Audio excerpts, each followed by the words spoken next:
Ada juga kan di dalam Al-Quran kalian dikatakan Allah berbicara kepada Musa dari sebalik pohon, kan katanya kan.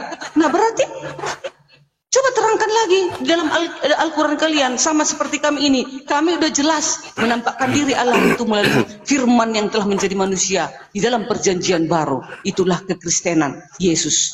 Silakan. Oke. Wa ma kana, bismillahirrahmanirrahim. Wa ma kana li basharin ayyukallimahullah illa wahya aw min wara hijab aw yursila rasula. Ini didukung oleh kitab orang Yahudi. Ya, bahkan Paulus pun mendukungnya.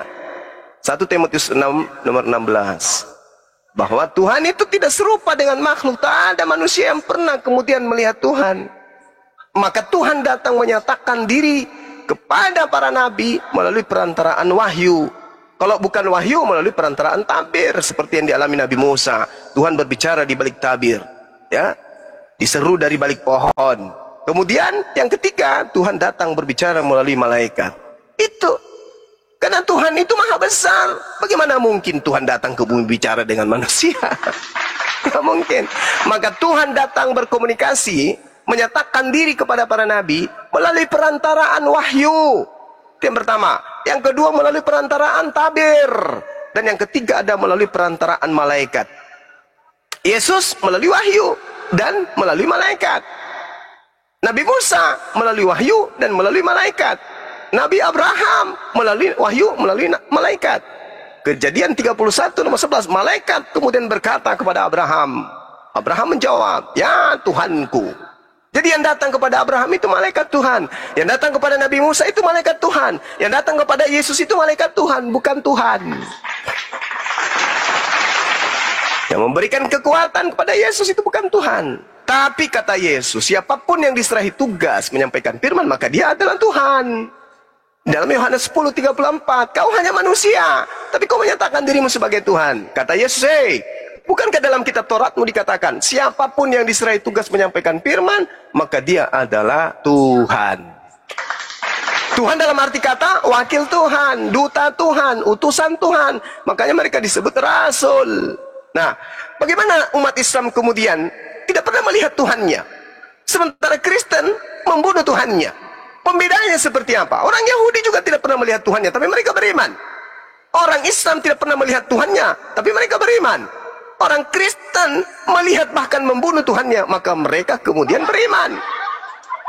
Apa polanya? Inna fi khalqis samawati wal ardi wa ikhtilafil lail wan nahar la ayatil liulil albab. Sesungguhnya dalam penciptaan langit dan bumi, ya, bergantinya malam dan siang, dapat tanda-tanda kebesaran, keberadaan dari Allah bagi orang-orang yang berakal. Cukup kok itu. Cukup bagi kami.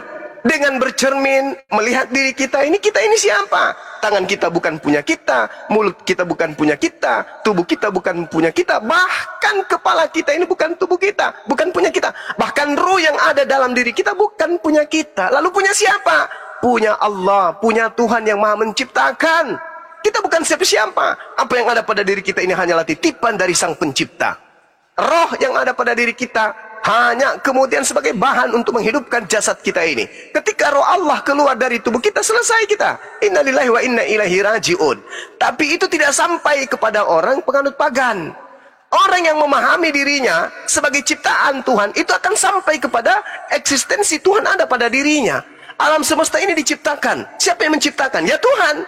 Bagaimana cara kita melihat Tuhan? Lihat alam semesta ini. Dengan adanya alam semesta ini, bukti adanya Tuhan. Tidak perlu Tuhan yang maha besar itu datang ke atas muka bumi menjadi manusia. Ya, karena orang yang berakal akan sampai kepada Tuhannya. Kita bisa berbicara, siapa yang memasang alat itu? Orang tua kita? Tidak mungkin. Yang memasang alat sehingga kita bisa berbicara, dialah sang pemilik segala-galanya, yaitu Sang Khalik, pencipta alam semesta yang menciptakan manusia. Kejadian 6 nomor 3. Aku Tuhan berkata, rohku tidak selamanya di dalam tubuh manusia. Berarti tubuh kita ini ada roh di dalamnya. Rohnya siapa? Rohnya Allah. Jasad kita, jasad, biologis kita. Matius 4 nomor 4. Manusia tidak hidup dari roti saja, tapi dari setiap firman yang keluar dari mulut Tuhan. Berarti jasad kita adalah firman Tuhan, roh kita adalah roh Tuhan. Kita dan Yesus adalah sama-sama manusia, sama-sama ciptaan. Bedanya, Yesus hanya diberi mujizat karena dia adalah nabi yang diutus ke tengah-tengah Bani Israel untuk kemudian menyadarkan Bani Israel. Tapi lagi-lagi Bani Israel tidak sadar-sadar, bahkan mereka berusaha untuk membunuhnya. Bahkan tidak cukup dengan itu, mereka orang-orang Farisi menciptakan sekte baru bernama Kristen, di mana Kristen inilah kemudian perpanjangan tangan Dajjal di atas muka bumi, membantu setan untuk menyesatkan manusia agar manusia menyembah selain daripada pencipta langit dan bumi, yaitu menyembah kepada ciptaan bernama Yesus Kristus. Demikian. Silakan diambil alih sahabat-sahabat sekalian. Oke. Di sini kita mau zuhur dulu. Silakan. Selesai Aku lah izin. ya. Iya, Bu Darni, makasih Terima Bu kasih Darni. Bu Darni. Ya, Kecuali belum makasih. Ibu Darni jawab. Bu Darni. Oh, Ya. aku. Oke. Kita sambung dikit. Saya punya referensi, punya Advent ke-7 juga ini Bu Darni. Boleh kita bacakan ya? Ini sejarahnya menarik ini. Oke. Oke, baik. Tapi sebelum masuk ke sana, saya izin juga dari Al-Qur'an Kita tadi ya. masih di hukum ke-1. Ya. Jangan lari-lari. Betul. Ini berkaitan dengan hukum ke-1. Pasti ini tidak akan kemana-mana. Berkaitan dengan bagaimana mengenal Tuhan dan sebagainya. Pertama di dalam Al-Quran dijelaskan Bismillahirrahmanirrahim. Surah Al-Baqarah ayat 213. Kanan nasu ummatan wahidah faba'asallahu nabiyyina mubasysyirina wa mungdirin al-ayah. Manusia itu adalah umat yang satu. Itu sejarahnya, manusia itu umat yang satu. Setelah timbul perselisihan, maka Allah mengutus para nabi sebagai pemberi kabar gembira dan pemberi peringatan. Dan Allah menurunkan bersama mereka kitab dengan benar untuk memberi keputusan di antara manusia tentang perkara yang mereka perselisihkan. Dan seterusnya sampai akhir ayat dijelaskan, dan Allah selalu memberi petunjuk orang yang dikehendakinya kepada jalan yang lurus. Jadi, untuk mengenal Tuhan, awalnya manusia itu umat yang satu. Terjadi perselisihan di antara manusia, maka disitulah Tuhan mengutus para nabinya untuk menegakkan keadilan, mengembalikan manusia ke jalan yang benar.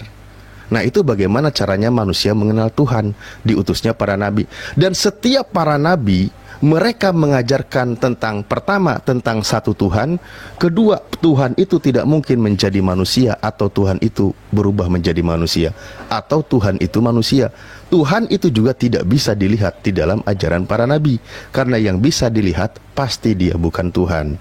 Itu dijelaskan kan? Tadi sudah dibahas 1 Timotius 6 nomor 16, di Yohanes 5:37 dan seterusnya. Bahkan bumi ini tidak sanggup menampung Tuhan dan seterusnya dijelaskan. Itulah bagaimana caranya mengenal Tuhan. Nah, lalu bagaimana ketika ajaran Tuhan itu turun ke bumi dalam rupa manusia? Saya teringat kitab Bu Darni sendiri yang membahasnya, yaitu di KPR 14 nomor 11. Di situ dikatakan apa? Ketika orang banyak melihat apa yang telah diperbuat Paulus, mereka itu berseru dalam bahasa Likaonia, dewa-dewa telah turun ke tengah kita dalam rupa manusia. Ternyata kitab Anda sendiri mencatat yang namanya turun ke bumi menjadi manusia itu konsep ajaran dewa-dewa. Itu dulu perlu dipahami Pak Bu Darni. Karena kitab Anda sendiri yang mencatat yang namanya dewa telah turun ke bumi dalam rupa manusia, itu ajaran para penyembah berhala atau disebut ajaran pagan. Kitab Anda sendiri yang mengkonfirmasi itu, ya. Di situ dikatakan dewa telah turun ke bumi dalam rupa manusia. Kalau Kristen ajarannya Tuhan telah turun ke bumi dalam rupa manusia. Itu yang membedakan antara ajaran pagan dengan ajaran Kristen. Beda kalimatnya, kita kembali ke originalnya. Dewa-dewa telah turun ke bumi ke tengah kita dalam rupa manusia, maka di situ dikatakan Theos telah turun ke bumi dalam rupa manusia. Begitu juga ajaran keyakinan Kristen. Theosnya telah turun ke bumi dalam rupa manusia berbentuk Yesus, atau namanya Yesus. Yesus anak manusia yang melakukan keajaiban, melakukan mujizat, dituhankan oleh Kristen yang bersumber dari ajaran pagan. Karena dewa telah turun ke bumi dalam rupa manusia. Karena ajaran Yesus sendiri, dia tidak mengajarkan kalau dirinya itu Tuhan. Tadi sudah dijelaskan, Yesus sendiri tidak bisa berbuat apa-apa dari dirinya sendiri. Nah, ajaran konsep seperti ini dari mana lahirnya? Kalau kita buka sejarahnya juga, ya. Nah, ini menarik di sini. Ajaran-ajaran konsep yang dipaparkan oleh Bu Darni dari tadi, sebentar. saya buka. Ustaz Alif, itu beda ya dengan Kristen ya, dewa-dewa turun ke bumi itu ya, beda ya? Beda kan? Beda. Beda. Kalau Beda. ajaran pagan Yunani di sini dikatakan dewa-dewa telah turun ke tengah kita dalam rupa manusia. Ini contoh Barnabas mereka sebut Zeus dan Paulus mereka sebut Hermes. Ini ajaran dewa-dewa pagan Yunani. Tapi ajaran Kristen mengatakan Tuhan turun ke bumi dalam rupa manusia yang bernama Yesus. Ini beda, ya. Beda kan? Ini Beda kan, tidak Ustaz? sama, kecuali beda. Beda. Kecuali mereka yang berakal sehat. Oke. Alif, Nah, bisa para rasul berapa itu? ini KPR 14 nomor 11. Oke, silakan. Ya, di sini dikatakan, cuman di sini kan beda. Oke. Mohon Ya, izin. Ya. Dinda tolong original teks dewa-dewa itu tertulis apa di situ? Nanti kita buka. tunjukkan Betul, Yohanes kita 1 buka dulu, nomor 14. Tuhan jadi daging itu apa di situ kata Tuhan? Sama enggak? Teos, silakan. Teos, Gurunda. Assalamualaikum Gurunda Prima. Assalamualaikum Ustaz Alif. Waalaikumsalam warahmatullahi wabarakatuh. Assalamualaikum Silakan dilanjut. Ustazah Nah. Pandi, lanjut. Oke. Nah, ini kita buka ya. Kita buka dari Bible Interlinearnya di sini. Kita buka KPR 14 nih. KPR 14 nomor 11. Di sini dikatakan apa? Bahasa Yunaninya Teos. Theos. Ya. Theos turun ke bumi dalam rupa manusia. Oke, jelas ya. Ini ajaran Kristen. Ini ajaran Kristen, bukan ajaran Yahudi. Sementara Yesus sendiri berpaham Yudaism. Ketika ditanya tentang ketuhanan, dia mengatakan Tuhan itu Esa. Dia sepakat dengan ahli Taurat, dengan orang Saduki berkaitan dengan Tuhan. Markus 12 nomor 29, 28, 29, 30, 31, 32, 33, 34. Di situ Yesus ketika berinteraksi dengan orang Yahudi, mereka sepakat tentang ketuhanan. Elohim itu Tuhan kita, Tuhannya Yesus dan Tuhannya orang Yahudi. Itu ajaran Yesus, dia tidak berbeda dengan ajaran Yahudi. Tapi ajaran Kristen berbeda dengan ajaran Yahudi, otomatis berbeda dengan ajaran Yesus. Oke. Karena Yesus Aku melakukan ya. banyak keajaiban, dipahami oleh orang penyembah berhala, penyembah dewa. Karena contoh di sini Paulus melakukan mukjizat, maka Paulus dianggap dewa yang turun ke bumi Yes. dalam rupa manusia. Begitu. Aku. Nah, Nah. ya, Ya, bentar, betul ya? Ibu Darni, ya, Ibu Darni, bentar. Yang di bawah jangan bilang sama Oke. ya, beda ya, beda. Beda. Aku ya. Nah, sekarang kita buka. Aku dulu. Udahlah, panjang kali. Ini Yohanes 1 dulu. Yohanes 1 nomor 14. Sebentar. Ke Yohanes 1 ya. Oke. Yohanes 1 kita buka dari sini. 1:14. Yohanes 1 Nomor satunya lihat. Nomor satunya dulu, Dek. Sorry. Yohanes 1 nomor 1. Nomor 1. Iya. Oke. John 1 nomor 1. Nah, udah ini. Theos Apa tuh? Theos tamat kalau di sini. Ini Theos. Kai. Logos itu adalah Theos. Nah, logos adalah Theos, Nah, adalah logos itu Betul ya? adalah Theos. Nah, Ya, Theos. betul. Theos menjadi daging. Berarti Yesus, Theos, dewa Menjadi menjadi, daging. Yesus. Oke. Dah, selesai. Lanjut. Sip. Kita buka kamusnya biar tidak salah paham juga ya. Sebentar Bu Darni, habis ini saya kasih Bu Darni 3 hari 3 malam berbicara setelah komal ditutup. Oke, di sini dikatakan kamus Bible Study ini ya, Bible Study Tool. Nah, di sini jelaskan. Theos itu siapa? Nah, gitu kan. Kita pakai oke lah ya, kita pakai di sini bahasa Inggris, kita coba terjemahkan aja. Kita terjemahkan biar sama-sama kita paham. Oke. Theos, ini kamus Bible-nya punya Kristen ya. Theos di sini dikatakan nih, penggunaan dewa atau dewi, nama umum dewa atau dewi, keilahian, trinitas. Tuhan Bapa pribadi pertama dalam Trinitas, Kristus pribadi kedua dari Trinitas, Roh Kudus pribadi ketiga dari Trinitas. Ini penjelasannya kitab Kristen. Ini Bible Study Tools ya. Ini belajar Bu Darni, dari sini belajarnya harusnya. Ya, berkaitan dengan Theos tadi. Nah, Theos ini yang tadi di KPR 14 nomor 11 turun ke bumi dalam rupa manusia. Ya, ini dewa atau dewi, nama umum dewa atau dewi, keilahian Trinitas. Ini dijelaskan nih di sini jelas. Nah, sini jelas ya. udah jelas semua. Nah, sekarang kita buka sejarahnya dari mana sih Trinitas ini, kan gitu. Ini punya Advent hari ke-7, oke? Agape kasih, Advent hari ke-7. Trinitas adalah kata Latin berasal dari istilah Platonik trias yang berarti tiga. Kata ini hanya berdasarkan filsafat manusia, bukan berdasarkan konsep Alkitab. Oke? Diperkenalkan oleh Tertullian, ya. Tertullian di abad kedua, seorang penyembah berhala yang kemudian menjadi seorang filsuf dan salah satu bapak dari gereja Katolik yang pada abad ketiga mengajarkan tentang ilmu keteosan, ya, dan menyimpulkan bahwa Bapa, Anak, dan Roh Kudus adalah satu unsur tapi bukan satu oknum, dan seterusnya panjang lebar. Di sini dijelaskan termasuk ayat titipan ada tiga yang bersaksi Bapa, Putra, dan Roh Kudus. Di sini dijelaskan ayat ini padahal ayat sisipan atau bukan ayat asli.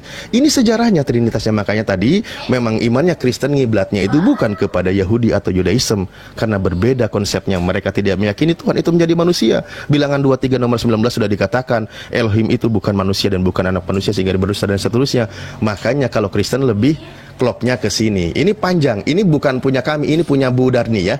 Punya Bu Darni. Tolong nanti setelah dikupas ini Bu Darni jangan hubungi orang-orang petinggi di Advent hari ke-7 untuk menghapus website ini. Kasihan. Ini pelajaran ilmu yang sangat mahal, oke?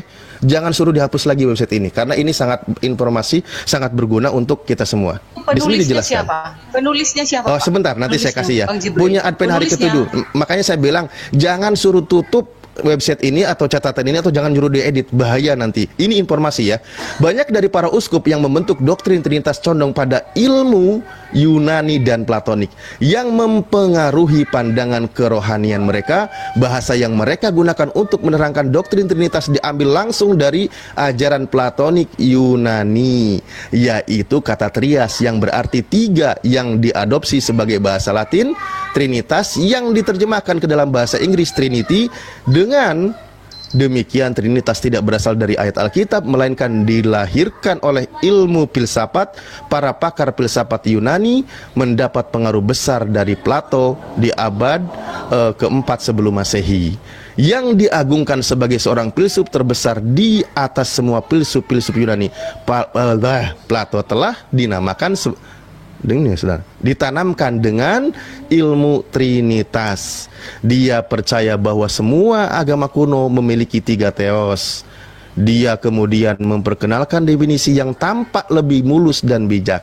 Konsepnya diperhalus dari konsep ajaran agama tiga teos yang dulu, menunjukkan bahwa Tuhan Bapa dan seterusnya. Di sini dijelaskan ini, ya, nih ya. Siapa ini adalah penulisnya, nih. Sebentar, Karena sabar dulu. Tadi saya sudah bilang, ya sebentar. Saya cuma bilang ini ilmu yang berharga, ilmu yang mahal. Jangan suruh dihapus. Oke. Seorang filsuf Yahudi bernama Philo dari Alexandria di abad ke-15 yang mempelajari perkembangan filsafat Yunani yang sangat dipengaruhi oleh ajaran Plato, mengajarkan bahwa Bapa. Nah, makanya nih himne Platonis kan di dalam Yohanes 1 sampai 14. Nih, ajaran tentang dia menyimpulkan bahwa persatuan dari demiurge dan kuasa ilmu menghasilkan bumi kita. Bentuk pemikiran esoterik misterius inilah yang menjadi dasar perkembangan doktrin Trinitas. Perhatikan bagaimana kutipan-kutipan berikut ini mendokumentasikan kepercayaan kepada tiga Tuhan di berbagai bumi di setiap agama dunia kita sejak dahulu. Ajaran agama dunia, ya, agama bumi. Babylon ada, India ada, nih Yunani ada, Mesir ada. Sabar, sedikit lagi, setengah menit. Jelas bahwa konsep Trinitas adalah konsep para penyembah berhala. Ahli ilmu kemesiran Arthur Weigel dalam bukunya Paganism in Your Christianity, penyembahan berhala di dalam kekristenan kita, menyimpulkan bahwa ada pengaruh kepercayaan kuno dalam mengadopsikan doktrin Trinitas oleh gereja. Ya, masih panjang, masih banyak, tapi Anda penasaran? Yes. Ini Anda buka. Jangan dicari orangnya dan jangan diintimidasi. Kasihan dia, ya. Dia sudah buat websitenya dan ngasih sumbernya sangat ilmiah. Ya. Udah ya. Diterjemahkan oleh namanya ada, sumbernya ada. Iya. Oke, mute. Nah, terima makanya kasih kepada jelas ya. kepada Makanya Bang Alip. Udah. Ya, sedikit lagi. Maka sedikit lagi nih. sedikit lagi. Makanya nih, dewa yang mati dan bangkit kembali itu sudah tidak asing sebenarnya. Nih ya, saya jelaskan ya. Sebelum kelahiran Yesus bahkan, kelompok dewa yang mati dan bangkit kembali, tadi kan dewa ini Theos ya. Dan Yesus juga diyakini sebagai Theos, juga dikenal sebagai dewa yang mati lalu bangkit, atau dewa yang bangkit adalah konsepsi untuk mengklasifikasikan sejumlah Tuhan atau dewa dalam mitologi atau agama bumi. Jadi tentang agama bumi, bukan agama samawi atau agama langit, tentang dewa yang mati dan hidup dan mati, yang mengalami kelahiran, mati dan menderita, munculnya sebuah gerhana atau peristiwa serupa dalam kematiannya, melintasi alam maut, setelah kematian dan setelah itu terlahir kembali atau bangkit. Nah, ini sudah ada. Nih, saya kasih tahu ya, banyak yang mirip dengan Tuhannya Bu Darni. Nanti nggak apa-apa, Anda berdamai dengan Tuhan-Tuhan mereka ini. Tuhan dan dewa laki-laki atau figur-figur tersebut di atas yang tadi dibahas adalah contohnya Osiris, Adonis, Tammuz, Jalmoksis, Ponis, dan Mang Odin. Nah, ini ada ya. Jadi semuanya ada konsep dewa-dewa seperti ini. Jadi bukan hal yang baru. Cuma tadi dijelaskan menurut kita sejarahnya Trinitas itu konsepnya diperhalus atau diamati, ditiru, dimodifikasi. Namanya ATM. Begitu Bu Darni. Saya pesan Bu Darni karena Bu Darni orang Advent ke-7, jangan intimidasi orang yang sudah membuat pemaparan ilmiah ini, karena dia juga berdasarkan fakta sejarah. Kasihan mereka, ini sebagai bahan edukasi ya. Terima kasih. Terima kasih kepada Bang Alif yang sudah begitu banyak untuk menjabarkan penjelasan. Mantap dari Ustadz seorang Ali. filsafat. Berarti Bu Darni ini nyembah Tunggu dewa dulu, ya. Bang Mantap lah Ardiansa. ini. Mantap. Iya, sabar. Iya. Nah, terima kasih sudah mengatakan pendapat. Itu pendapat seorang filsafat, iya kan? Ya, kalau filsafat itu kan itu bebas-bebas Sejarahnya, aja sejarah. menerangkan. Bukan tentang. Iya, walaupun sejarah itu kan seorang filsafat. Seorang filsafat itu ya sah-sah saja dia untuk mengkritik-kritik. Namanya dia nggak bertuhan, dia kan. Dikritikinya lah semua orang yang bertuhan, dia kan. Sekarang kembali kepada Kisah Para Rasul 14. Jangan baca ayat yang satu itu aja, Abang Alif yang ganteng. Loh, Baca ayat 4. malah keren, baca semua juga boleh. Oke, orang silakan. banyak di kota itu terbelah menjadi dua. Ada yang memihak kepada orang Yahudi. Nah, pada saat itu orang Yahudi yang percaya kepada dewa-dewa seperti itu. Itu barisan yang pihak pertama.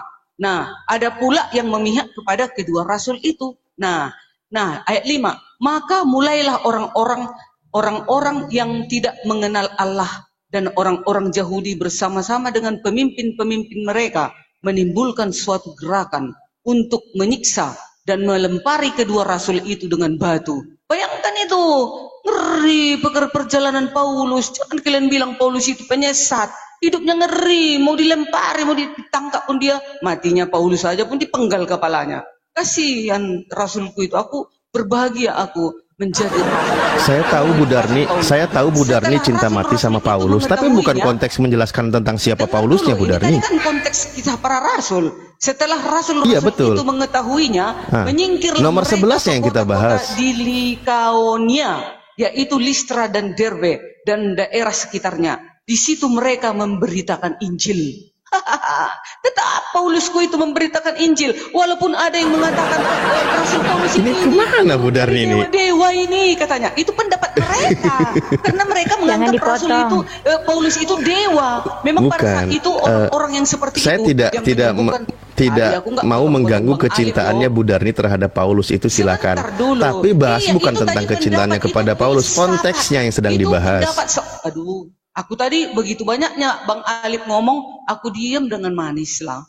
Aku pendapatku dulu, aku mau ku komentari dulu pendapat kalian itu. Nah sekarang, sesuai dengan Kisah Para Rasul, di Listra ada seorang yang duduk saja karena lemah kakinya dan lumpuh sejak dilahirkan dan belum pernah dapat berjalan. Itu Ia duduk Darni, mendengarkan itu Darni. ketika Paulus berbicara. Itu Darni, itu bukan menanyai pemaknaan ayat itu, bukan. Ustadz Alif tidak menanyakan Ini itu. ayatnya Kisah Para Rasul 14 Iya. ayat berapa tadi? Ayat Lama. Bukan ditanya Oke, kalau pemaknaan. gitu Gini aja host izin ya. Kalau gitu saya Jangan ajarin Bu Darni deh dipotong. mengenai ayat ini. Dikiranya saya nggak paham kali. Jangan dulu Di dalam dipotong. kisah Aku itu, selesaikan di dulu. dalam kisah Tadi itu kan kalian membilang Paulus bahwasanya Theos datang sebagai manusia. Berarti sama aja Ya, Theos berdasarkan datang ayat sebagai itu. manusia. Kan kalian bilang tadi Yesus itu datang berarti Yesus ini Theos. Kan kalian bilang itu kan pendapat mereka orang-orang Yahudi pada saat itu yang penyembah-penyembah seperti itu. Tetapi yang meyakini Yesus Theos itu Kristen atau Yahudi? Nah, maksudnya Kristen. ini pendapat mereka loh tentang di dalam kisah para rasul ini. Tetapi Paulus ini kan benar-benar makanya. memang ini rasul Yesus. Benar-benar dia penginjilan. Jadi kalau kalian mengatakan seperti Ya. itu, Yesus itu adalah Yang berkata, Theos. Bu Darni ini ya, izin ya, biar kita tidak kemana-mana. Alif, Yang jangan berkata Tuhan atau dewa turun ke bumi dalam rupa manusia di situ kaum mana? Kalangan pagan, kafir Yunani, atau itu orang kalangan Yahudi? mereka mengatakan itu karena Yesus itu dianggap itu sebagai dewa, mereka jadi mengatakan seperti itu. Padahal Paulus ini. sebenarnya Yesus itu Ini adalah Paulus, firman Allah bukan itu Yesus. sendiri. Tapi karena Ini Paulus, aduh Bu Darni Iya, nggak paham Paulus berarti. itu. Nah, Ini Paulus Paulus ini juga yang kan dijadikan rasul. dewa itu Paulus di sini. Iya, mereka mengatakan Paulus ini dewa-dewa yang datang dari langit, Theos yang turun dari langit, ya kan gitu, yang menjadi manusia. Iya. Itu si Paulus. Itu kan pendapat mereka yang sepihak itu. Nah, sementara Paulus Ya, ini memang mereka benar-benar memahami adalah konsep rasul Yesus. orang yang melakukan mujizat di muka bumi ini dianggapnya sebagai dewa yang turun ke bumi dalam rupa manusia. Cuma di situ dia bilangnya kepada Paulus. Kenapa dia bilang kepada Paulus? Karena Paulus habis melakukan mujizat dalam perspektif iman Anda, yaitu menyembuhkan yang lumpuh. Betul? Iya. Nggak Mereka salah saya di sini. Saya nggak paham saking- konteks ayat ini. Saya udah baca. saking hebatnya si Paulus ini. Lanjut, mereka jadi Darmi. mengatakan Paulus ini emang dewa yang turun dari langit gitu loh. Nah. Itu pendapat mereka. Iya, Tapi memang konsep Paulus ini memang pemahaman benar-benar dewa rasul. turun ke bumi dalam rupa manusia sudah dipahami oleh karangan pagan Yunani, betul? Iya, pendapat mereka seperti Betul? itu kepada Paulus. Nah, Tetapi itu Paulus memang dia benar-benar pendapat rasul. mereka. Cuma Memang Paulus pendapat benar-benar rasul, pagan rasul Yunani Yesus. ini bilangnya Gimana kepada sih? Paulus. Itu salah. Yang benar itu sesuai dengan iman Kristen bilangnya kepada Yesus, betul? itu Bang Alif ini aku dari tadi nggak potong-potong Bang Alif ngomong. Itu Aku Darni, itu berkata- Darni, bukan, gini, gini, itu Kok takut itu tidak kalian paham. dengan aku? Itu Darni tidak paham Bang pertanyaan Alim Ustaz nggak Alif. fair, Bang Alim nggak Sebentar, fair. Elfrida diam dulu. Gini, Bukan gini, nggak itu. fair. Nggak paham ini kawan-kawan Kristen. Dengarkan dulu baik-baik, dengarkan. Enggak, Biarkan kalian kan dia nggak paham. Kan sudah dikatakan lain di situ. gini. Mereka itu Yang menganggap lain Paulus itu dewa. Iya, itu dengar dulu itu. Itu kan orang yang membenci kakanda Paulus dan mengatakan kepada Paulus, "Woi, dewa kalian itu seperti dewa yang turun ke bumi menyerupai manusia." Kan seperti itu. Itu Iya, harusnya anggapan jangan mereka. Iya, harusnya orang jangan bicara dikatakan dulu. kepada Paulus. Tapi dikatakan kepada Yesus. Tadi Katakan kan kepada kalian Yesus ngomong karena mirip banyak. dengan Yesus Iya. gitu. Udah. Ya, di sana di ayat 4 udah dikatakan, tetapi orang banyak di kota itu terbelah menjadi dua. Ada yang memihak kepada orang Yahudi, ada yang memihak kepada kedua rasul itu. Rasul itu, Paulus itu memang benar-benar memang rasul. Mereka itu bukan dewa-dewa yang turun dari langit seperti yang dikatakan mereka, tetapi karena mereka mempercayai iman mereka seperti itu, asal yang sudah menyembuhkan orang dari penyakit, menghidupkan orang, mereka menganggap itu titisan dewa-dewa. Itu anggapan mereka. Tetapi Paulus memang benar-benar rasul, memang benar-benar dia penginjilan, memang dia rasul Isa Al-Masih. Apa yang salah di situ? Kenapa kalian selalu, karena dikatakan orang sana dewa-dewa itu adalah yang turun dari langit, yang datang menjadi manusia, itulah Paulus. Itu prinsip mereka. Tetapi kami tetap mengimani bahwasanya Rasul Paulus itu adalah rasul yang suci. Dia tidak pernah membunuh, dia tidak pernah mengawini anak kecil, dia tidak pernah mengawini banyak para wanita, dia tidak pernah mengawini anak angkatnya, dia tidak pernah menebas kepala leher orang, dia tidak pernah memotong jari-jari orang. Dia selalu menghidupkan kekudusan di dalam penginjilannya. Luar biasa. Terpuji Tuhan Yesus menurunkan Rasul Paulus sebagai rasulnya. Terima kasih. Oke. Udah, ya. Sekarang Oke, aku baik. sudah selesai. Mau Baik. turun aku. Bahwasanya aku tadi sudah mengatakan bahwasanya Allah kami itu pernah datang Sabar, Bu menampakkan Darni, Bu dirinya Darni. kepada Nah, ini manusia kalau di didiemin muka bumi begini. ini. Nah, begitu juga dengan Yesus datang ke Bu bumi Darni. ini melalui firman Allah, ya, untuk misi penyelamatan dunia, untuk penyelamatan dunia. Oke, Jadi Bu siapa Darni, yang jangan berada jangan di dalam melebar. Yesus? Bu Darni itu Darni, coba kenapa melebar ke mana-mana itu ini? Coba Ustadz Alif silakan ditanggapi dulu. Ini salah paham Ibu Darni ini. Iya, Bu Darni, saya tidak kemana-mana. Justru saya membantu mencerahkan imannya Kristen yang selama ini mereka banyak lupa Mencerahkan, Abang atau Ali. banyak luput. Abang Ali Tuh, menyesatkan umat Kristen. Nah, itu. bahkan mereka menerangkan jarang sekali Alkitab ini membaca sama ayat kalian. ini. Dulu Bukan itu kalian menerangkan. gantian dulu itu, Oke. gantian dulu. Pertama, kita pahami di sini ya Bu Darni, pelan-pelan ya. Yang saya tekankan di ayat ini, ingat di sini dikatakan ini orang-orang yang menggunakan bahasa Likaonia, ini orang Yunani ya, mengatakan bahwa dewa telah turun ke tengah kita dalam rupa manusia. Barnabas mereka sebut Zeus dan Paulus mereka sebut Hermes. Konsep ajaran tentang dewa turun ke bumi dalam rupa manusia itu sudah dipahami di dalam pemahaman pagan Yunani. Hanya di sini, sebentar sebelum ke hanya, kenapa mereka mengatakan demikian? Karena di sini Paulus habis melakukan mukjizat, menyembuhkan yang lumpuh, maka dia anggap sebagai dewa. Jadi dalam mitologi Yunani, kalau ada orang, ada manusia bisa melakukan keajaiban, mukjizat dan sebagainya, mereka mengatakan dewa telah turun ke bumi dalam rupa manusia. Cuma di sini mereka katakannya kepada Paulus dan kepada siapa di sini, Barnabas. Ini salah dalam konsep iman Kristen. Karena dalam imannya Kristen bukan Paulus dan Hermes dan Paulus ini bukan dewa yang turun ke bumi dalam rupa manusia. Karena Paulus ini bukan Tuhannya Bu Darni. Yang tepat mengatakan dewa turun ke bumi dalam rupa manusia adalah sesuai dengan imannya Kristen itu kepada Yesus.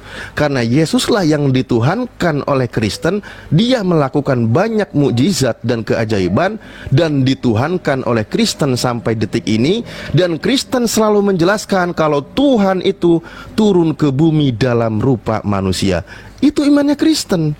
Orang Yunani ini bertemunya dengan Paulus yang melakukan keajaiban dan mujizat sehingga dia katakan dewa turun ke bumi dalam rupa manusia. Paham di sini Bu Darni? Paham, tapi kalian Ayo. membelokkannya. Kalian yang mengarang cerita. Bukan begitu. Loh, kok itu jadi- ditujukan kepada Paulus pada waktu itu mereka menganggap Nah, Paulus ya. itu Kira-kira titisan kalau dari kepada dewa. Paulus ini benar atau salah? Kan saya udah bilang tadi, kalau Iya. kepada Paulus salah, tapi kalau Kenapa kepada Yesus benar atau di salah? sini nggak ada Yesus di sini. Di sini Iya, masih nggak ada cerita Yesus. Paulus. Betul, tidak ada Yesus. Tapi kalau kepada Yesus kalimat ini tepat atau salah? Ya, Yesus Tepat. memang datang sebagai Ayo. manusia, tapi Ah, dia bukan dewa. cocok. Dia tidak dewa. Iya, Itu- makanya. Ini anggapan orang-orang penyembah dewa, beda. Kalian yang menyamakan. Ya itulah. Kalian yang Makanya di menyamakan sini perkataan dikatakan orang-orang yang Theos. penyembah Theos dewa itu turun ke bumi seperti dalam ini, rupa manusia. Ah. Gitu. Salah, kalian itu membelokkan. Cuma Pada saat- konsep pengajaran dewa turun ke bumi dalam rupa manusia sudah tertanam sangat kuat di kalangan bangsa Yunani. Tadi mereka. sejarah Trinitas pun yang namanya tentang Tuhan, sebelumnya mereka adalah penyembah dewa-dewa. Mereka jelaskan. Makanya ketika di sini orang Yesus melakukan penginjilan, katanya penyebaran Bible di kalangan bangsa Yunani karena Yesus sambil melakukan keajaiban menyembuhkan yang lumpuh, maka mereka katakan Paulus ini sebagai Theos yang turun ke bumi dalam rupa manusia. Seandainya dulu Yesus melakukan penginjilan kepada bangsa Yunani, maka kata itu diberikan kepada Yesus. Karena Yesus hanya datang untuk bangsa Yahudi, makanya dia tidak masuk. Tapi ajaran pemahaman ini disebarkan oleh di abad kedua yang mengkonsep tentang ketuhanan, yaitu mengadopsi konsep ajaran Trinitas, ajaran dewa-dewa di abad kedua, ketiga, dan dikonsilikan di abad keempat. Begitu Bu Darni. Oke, lanjut mungkin yang Kita lain baca ya. Di lagi sini ayat juga 12. sudah masuk. Barnabas mereka Eh? sebut Zeus dan Paulus mereka Masih sebut dibela Hermes. pula kau ini. Karena ia berbicara, maka datanglah imam dewa Zeus yang kuilnya terletak di luar kota, membawa lembu-lembu jantan dan karangan-karangan bunga ke pintu gerbang kota untuk mempersembahkan korban bersama-sama dengan orang banyak kepada rasul-rasul itu. Nah, dianggap mereka, Paulus sama si Barnabas itu dewa. Mereka membawa persembahan. Mendengar itu, Barnabas dan Paulus mengoyakkan pakaian mereka. Lalu terjun ke tengah-tengah orang banyak itu sambil berseru, "Hai kamu sekalian, mengapa kamu berbuat demikian? Kami ini adalah manusia biasa, sama seperti kamu. Kami ada di sini untuk memberitakan Injil kepada kamu, supaya kamu balik meninggalkan perbuatanmu yang sia-sia dan berbalik kepada Allah yang hidup. Jangan kamu menyembah kepada batu," kata si Paulus sama Barnabas. Nah, di situ ketika mereka mengatakan kepada Paulus bahwa dewa turun ke bumi dalam rupa manusia, mereka tidak setuju. Betul? Paulus tidak setuju kalau dia dikatakan sebagai Tuhan atau sebagai dewa yang turun ke bumi dalam rupa manusia. Tapi kalau itu kepada Yesus, pasti 100% orang-orang Kristen setuju. Karena yang dituhankan dan diteoskan oleh Kristen adalah Yesus. Kalau Paulus tidak setuju, dia sendiri pun menolak. Karena bukan doktrin imannya Kristen, Paulus itu sebagai teos yang turun ke bumi dalam rupa manusia. Itu bukan imannya Kristen. Tapi yang sesuai dengan imannya Kristen, ketika dikatakan teos turun ke bumi dalam rupa manusia, cocoknya kepada Yesus. Dan dari tadi Bu Darni sendiri yang mengulang-ulang kalimat Tuhan turun ke bumi dalam bentuk atau dalam rupa manusia. Anda sendiri dari tadi yang mengulang-ulang seperti itu. Makanya di sini benar Paulus menolak karena itu bukan doktrin imannya Kristen. Ayat 20, tunggu, Kisah Para Rasul. Kisah Para Rasul 9 ayat 20. Ketika itu juga Paulus memberitakan Yesus di rumah ibadat dan mengatakan bahwa Yesus adalah anak Allah, yang mengatakan bahwa Yesus adalah anak Allah. Itu dia. Yesus kembali kepada anak Theos di dalam sudah Bu Darni, saya sedang membela Anda di sini. Yesus adalah Mesias di dalam Kisah Para Rasul 9 ayat 22. Akan tetapi Saulus semakin besar pengaruhnya dan ia membingungkan orang-orang Yahudi yang tinggal di Damsyik karena ia membuktikan bahwa Yesus adalah Mesias. Apalagi? Oke, Ibu Darni bilang Yesus anak Allah kan, betul? Mesias. Anak Allah kan? Nah, Ustaz Talib diuji. Anak Theos. Anak Theos. Makanya begini ya. Tadi sudah dijelaskan oleh guru kami Bang Zuma. Gini Bu Darni, pelan-pelan ya, pelan-pelan. Belum sarapan.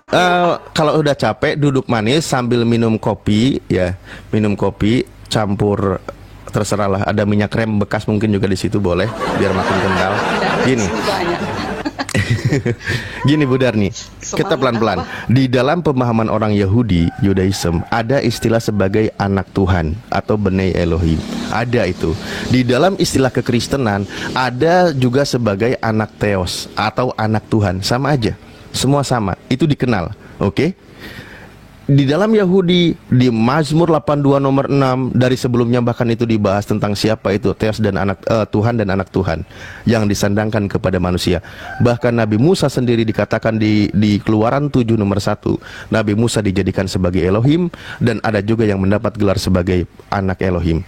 Dalam pemahaman Yahudi, manusia yang mendapat gelar Elohim dan anak Elohim sama sekali tidak meyakini kalau mereka itu adalah Elohim yang sesungguhnya, akan tetapi sebagai manusia utusan Elohim yang diberikan kewenangan untuk menegakkan hukum Tuhan di muka bumi ini. Itu perspektifnya Yahudi. Kristen punya istilah juga sebagai anak Theos, Hoios, Hotheos. Itu ada, atau anak Theos. Namun perspektif yang diambil oleh Kristen berbeda dengan pemahaman orang Yahudi. Kalau pemahaman orang Yahudi sebagai manusia utusan Tuhan, tapi dalam pemahaman orang Kristen, anak Theos adalah Theos, sebagaimana Yesus mendapat gelar anak Theos dan juga diyakini sebagai Theos. Kembali lagi kepada mereka tentang dewa-dewa. Ada dewa namanya Zeus, memiliki anak namanya Hercules, dan dewa Zeus ini menghamili seorang perawan namanya Hera, punya anak namanya Hercules, dan anak dari Theos Zeus yang bernama Hercules juga Theos gitu. Itulah konsepnya. Memang kiblatnya tadi, sejarahnya tidak lepas dari bangsa Yunani. Begitu, kan udah kita bahas tadi. Tidak ada yang sama di dalam pemahaman orang Yahudi dan Kristen ketika membahas tentang Bnei Elohim dalam bahasa Ibrani atau Huios Hotheos dalam bahasa Yunani, atau bahasa Indonesianya sebagai anak Tuhan. Karena dalam orang Yahudi sudah clear, itu manusia utusan Tuhan yang diberikan kewenangan oleh Tuhan. Dalam pandangan orang Kristen, kembali kepada Yesus, anak Tuhan adalah Tuhan. Maka lebih cocoknya kiblatnya orang Kristen, sebagaimana yang disebutkan oleh orang-orang Yunani ini, dewa telah turun ke bumi dalam rupa manusia, itu lebih cocok kepada Yesus dalam doktrin imannya Kristen, bahwa Kristen mengatakan Tuhan turun ke bumi dalam rupa manusia. Cuman di sini mereka salah orang, di sini kepada Paulus dan kepada Barnabas gitu. Oke, terima kasih. Lanjut kepada yang lain. Biar kalian dengarkan dulu Paulus dalam pelayanannya di dalam 2 Korintus 6 ayat 1 sampai 10. Dan diulang ayat lagi. 3. Dalam hal apapun kami tidak memberi sebab orang tersandung, supaya pelayanan kami jangan sampai dicela. Itu perkataan Paulus. Berdengarkan, biar kalian tersentuh hati kalian itu. Itu Paulus masalahnya ini, bukan pada Paulus masalahnya. sama Itu kan masalahnya. mereka tadi mengatakan Paulus Orang-orang ini adalah ini- dewa-dewa yang turun dari langit. Orang Kan gitu kan? orang ini kan salah, keliru karena mengatakan Keliru dong. Paulus. Ya, itu dia. Harusnya jangan ke Paulus, harusnya ke Yesus karena lebih mirip Yesus. Dewa-dewa turun ke bumi dalam rupa manusia. Gitu itu. Yesus bukan Bukan dewa, mirip, Yesus karena itu firman. prinsip imannya Kristen. Firman Allah Dewa yang turun ke bumi dalam rupa manusia, gitu. Ya. Itu imannya Kristen. Coba Coba izin dulu, masuk kalian kan bentar, selama Ustaz ini Alif. kan menghujat Paulus. Lanjut, di sini masuk Dengarkan dulu juga. Aku dulu Aku- ya. Aku dulu ayat 4. Sebaliknya dalam segala hal kami menunjukkan bahwa kami adalah pelayan Allah, kata Paulus, yaitu dalam menahan dengan penuh kesabaran dalam penderitaan, kesesakan dan kesukaran, dalam menanggung dera, dalam penjara dan kerusuhan, dalam jerih payah, dalam berjaga-jaga dan berpuasa. Bayangkan kalian itu. Oh, Paulus itu sewaktu dia penginjilan, sewaktu di muka bumi ini, dalam kemurnian hati, pengetahuan, Jangan panjang-panjang, kesabaran Budak dan nih. kemurahan hati, dalam Roh Kudus dan kasih yang tidak munafik. Ayat 7. Iya, 3 ayat lagi. Dalam pemberitaan kebenaran dan kekuasaan Allah, dan dengan menggunakan senjata-senjata keadilan untuk menyerang ataupun untuk membela. Ayat 8. Ketika dihormati dan ketika dihina, ketika diumpat atau ketika dipuji, ketika dianggap sebagai penipu, namun dipercayai, sebagai orang yang tidak dikenal, namun terkenal, sebagai orang yang nyaris mati dan sungguh kami hidup, sebagai orang yang dihajar maupun tidak mati. Nah, bayangkan Paulus itu dipenggal kepalanya, Ardiansa. Paulus dipenggal kepalanya oleh Kaisar Nero. Gak kasihan kalian? Udah gantian, Masih kalian bilang dia itu botak? Budarni, gantian dulu. Botak. Masih kalian bilang gitu? Gantian Budarni, ngomongnya Enggak, kami gantian. enggak jadi masalah Paulus, enggak. Lanjut Bang Ardi. Ngomongnya gantian Budarni.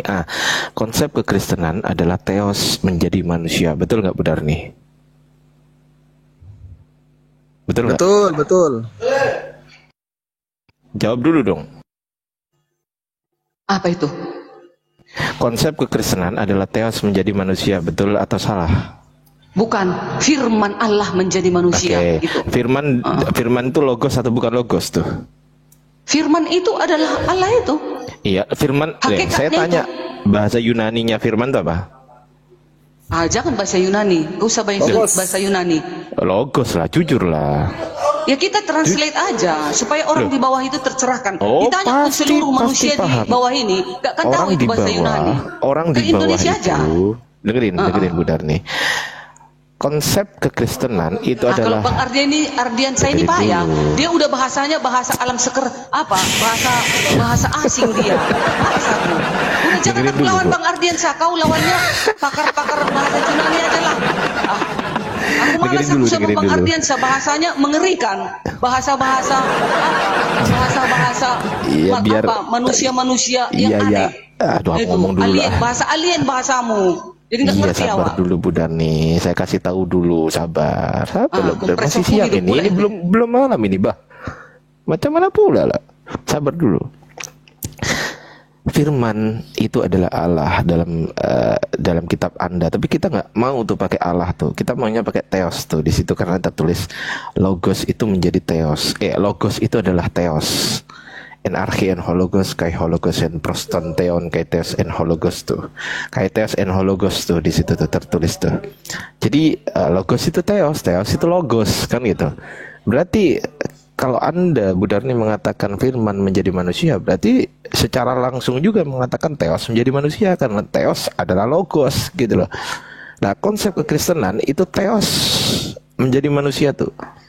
Berarti sama dengan yang diungkap oleh Ustadz Alif tadi tuh. Theos menjadi, theos turun ke bumi tuh menjadi manusia. Sama. Jadi memang konsep itu memang diambil dari konsep pagan. Budarni harus tahu sejarah. Tertullianus itu abad kedua itu dari tradisi orang-orang pagan tuh, bukan orang-orang beragama. Itu nggak bisa dibantah tuh, Bu. Semua orang Kristen, mulai dari ujung rambut sampai ujung kepala tuh, semua tahu bahwasanya konsep teologis Trinitas tuh itu dari Tertullianus, Bu. Siapa Tertullianus? Orang pagan. Ya terimalah, Bu, itu kenyataannya gitu kok. Nggak apa-apa lah, Budarni kita nggak akan menyalahkan kok. Budarni jangan nyembah dewa, enggak, tetap aja nggak apa-apa, itu haknya Budarni mau nyembah dewa, itu nggak ada masalah gitu loh. Memang begitu konsepnya kekristenan itu harus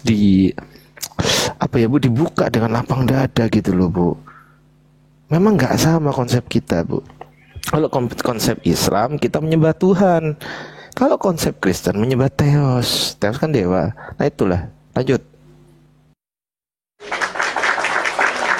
Oke, saya sapa dulu Pak Pendeta Kalingga Putra, monitor Adventis. Selamat bergabung Pak Pendeta. Pak Kalingga, selamat bergabung. Mana Pak Kalingga? Ini yang Kalingga di bawah. Ini pendetaku, ini pendeta Lingga. Nah, silakan. Aku jemaatnya, umatnya aku. Pak Silakan, Kalingga ya? silakan. Pak Kalingga Putra, silakan. Pak Kalingga yang baik itu kan? Iya, betul. Masya Allah. Alhamdulillah. Gimana Pak Kalingga kabarnya? Alhamdulillah sehat. Wih, alhamdulillah pula, Bah. Iya, alhamdulillah ala kulli hal. Wih. Segala puji kepada Allah dalam segala keadaan. Masya Allah. Saya doakan semoga Pak Pendeta bisa menemukan kebenaran Allah Subhanahu wa taala kelak. Amin ya Allah. Itu ya. Gimana Pak Pendeta, ini jemaatnya ini nggak ngerti loh konsep ketuhanan. Gimana nih Pak Pendeta? Lah aku mau ngomong apa, namanya juga perbedaan perspektif ya kan.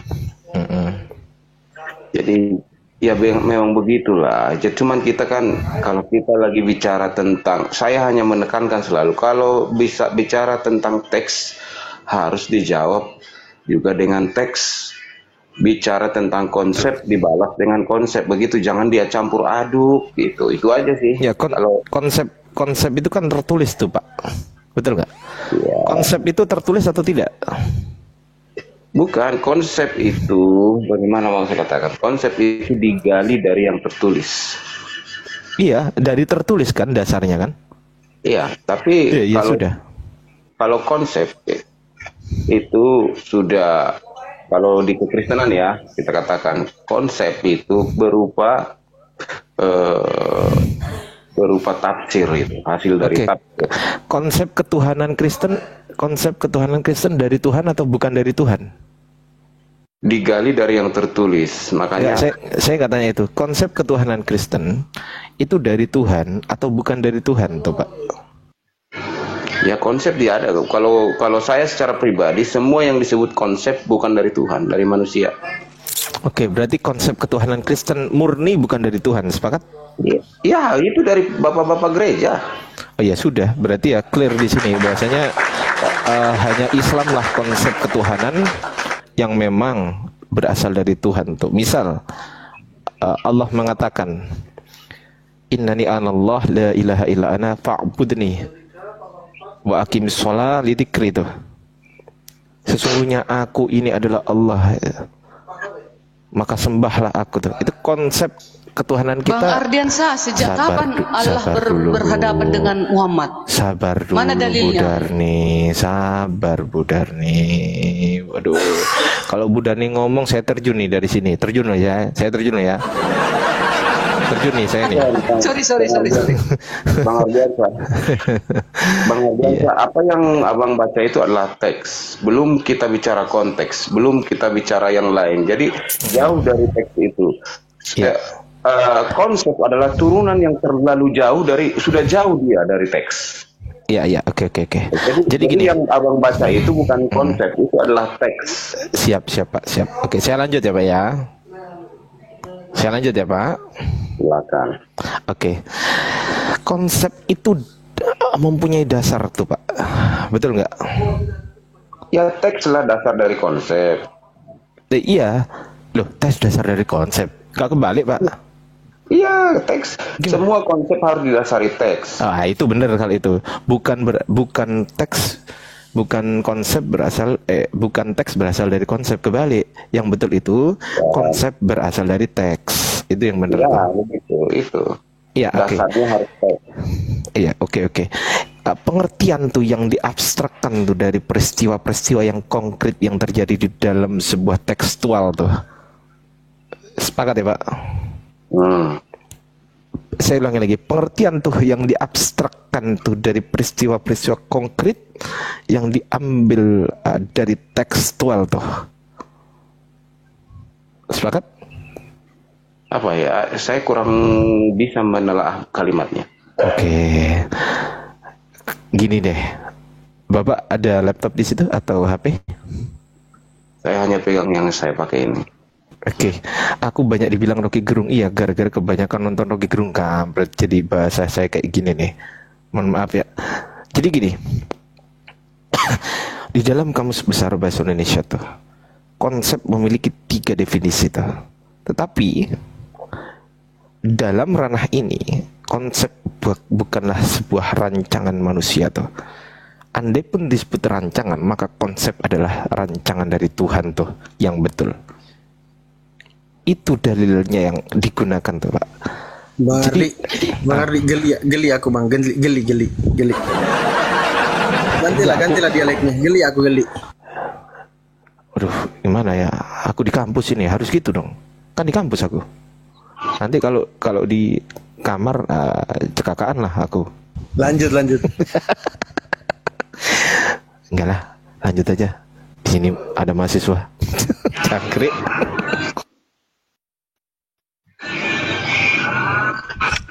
Assalamualaikum. Bang Pak Pendeta izin.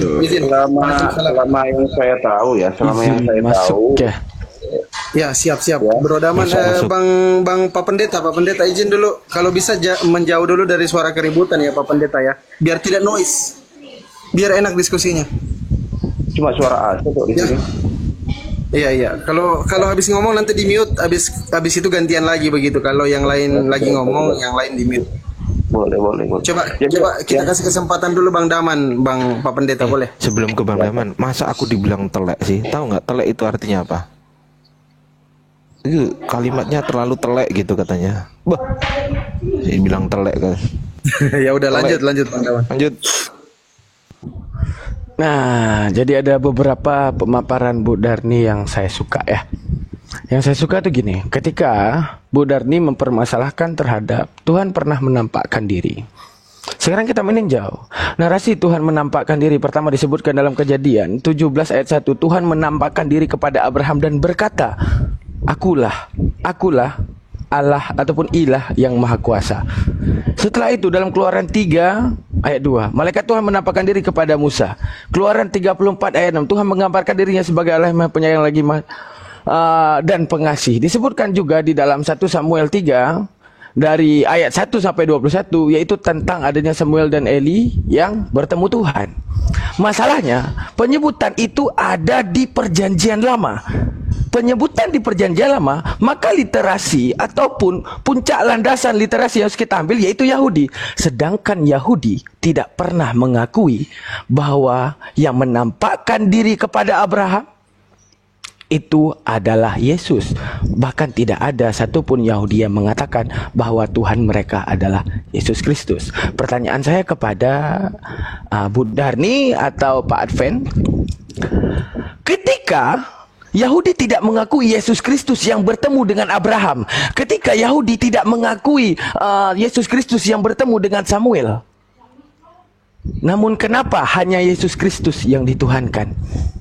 Bisa dipahami? Maksudnya gini, di antara semua yang bertemu, Yesus Kristus bertemu dengan Bani Israel dan bertemu dengan para yang dianggap rasul seperti Paulus. Oke, disebutkan disebutkan ada Tuhan yang bertemu dengan Samuel. Disebutkan juga ada Tuhan yang menampakkan diri kepada Abraham.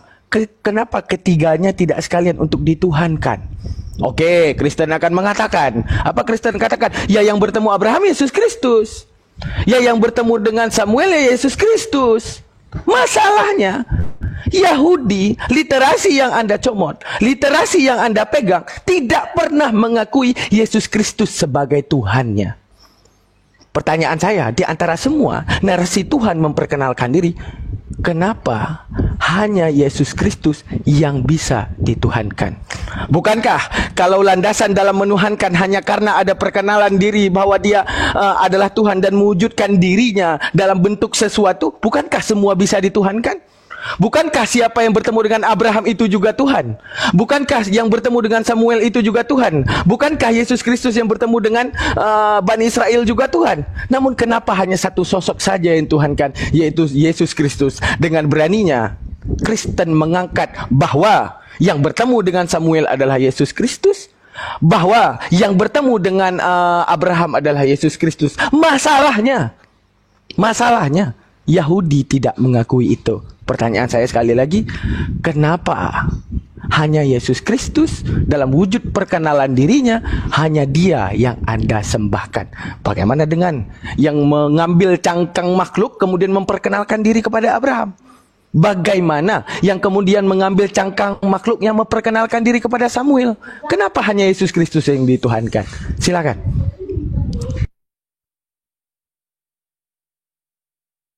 Siapa dulu? Aku dulu sikit ya. Kalau menurut aku ya, nanti Pak Pendetaku yang menambahi. Aku hanya 1 menit. Ketika Yahudi tidak mengakui Yesus Kristus yang dengan bertemu para nabi, kenapa? Karena gini, mereka tidak mengakui Yesus itu sebagai Tuhan karena mereka itu menganggap Yesus itu masa datang seperti itu, gak sebagai raja, lahir di istana, maunya seperti itu, maunya mereka menginginkan is the best, begitu ya. Nah, kenapa hanya Yesus kalian tuhankan? Ya karena dia adalah memang sudah dikatakan malaikat Tuhan dan juru selamat, udah pasti. Mereka juga orang Yahudi itu waktu menampakkan diri itu sebagai manusia atau malaikat di bumi kepada para nabi, itu sudah ada Yesus. Itu ada sudah bagian daripada Allah itu. Firman yang telah menjadi manusia itu belum ada di perjanjian lama. Masih firman, masih berfirman, masih firman menjadi malaikat. Firman menjadi apa? Menjadi awan atau apapun itu yang pernah bertemu dengan manusia di muka bumi ini. Kenapa hanya Yesus kami Tuhan kok nggak ikut yang tiga-tiga itu? Kan seperti itu kan? Nggak ada tercatat di dalam Alkitab bahwasanya itu semua akan menghakimi dunia. Mereka semua akan manusia dihadapkan ke tahta pengadilan malaikat. Nggak ada. Hanya Yesus. Malaikat-malaikat itu tadi yang menampakkan diri itu kepada manusia di bumi itu nggak ada dicatat akan membangkitkan manusia kelak di akhir zaman. Nggak ada dicatat. Hanya Yesus, makanya hanya Yesus kami pertuhankan karena dia adalah bagian diri Allah itu. Karena Yesus adalah firman Allah itu yang menjadi manusia, wujud dari Allah itu sesuai dengan dalil Ibrani 1 ayat 3. Yesus itu adalah gambaran Allah itu. Yesus adalah wujud dari Allah itu. Tambahi Pak Pendeta. Ya gimana, ada yang mau ditambahi atau saya lanjut? Yang jadi masalahnya Bu Darni, ketika Anda mengasumsikan perkenalan diri daripada Tuhan kepada makhluknya, mengambil literasi Yahudi, yang dimana perjanjian baru tidak akan ada apa-apanya tanpa perjanjian lama. Makanya soal keilmuan, soal apa pandangan terhadap ketuhanan, seharusnya yang lebih diteliti yaitu perjanjian lama. Karena apa? Ada satu ayat, aku dan Bapa adalah satu. Aku dan Elohim adalah satu. Satu visi, satu misi, satu ide, satu narasi, satu visioner. Namun ketika yang dipahami oleh Yahudi pemilik asli perjanjian lama, maka perjanjian baru tidak apa-apanya sebelum ada keluarnya perjanjian lama.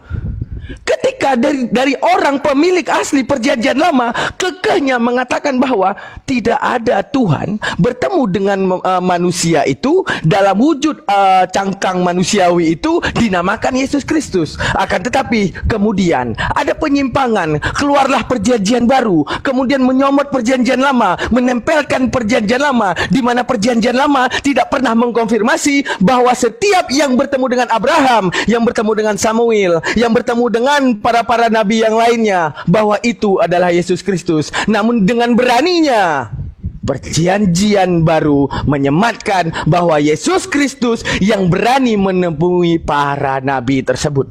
Kenapa itu bisa terjadi, Pak Bu Darni? Bukankah itu adalah sebuah narasi yang tidak percaya diri dengan ajaran? Sekarang gini Bu Darni, kalau kita tanyakan kepada Bu Darni, kita bermain agak sedikit ke ranah logikawi.